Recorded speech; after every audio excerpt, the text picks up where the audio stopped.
presentí que en poco tiempo tú quisieras terminar.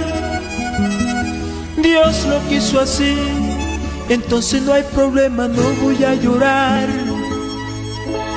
¿Qué será de mí? ¿O acaso soy el prisionero de un error que vivió de ti y que tú solo le rompiste el corazón? Y no voy a llorar cuando te vea partir, trataré de borrar esa desilusión que dejarás en mí, y te juro por Dios que no voy a llorar. Si te quieres marchar, yo no voy a impedir tus sueños de volar a un mundo más feliz, con nubes de cristal, dejando lo que yo guardaba para ti.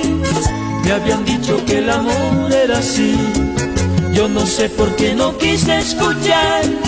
Hoy te alejas y me toca vivir la experiencia más amarga quizás. Me habían dicho que el amor era así, y hoy me encuentro que es la triste verdad, que el querer está amarrado al sufrir, y el sufrir envuelto en la soledad. Y no voy a llorar cuando te vea partir,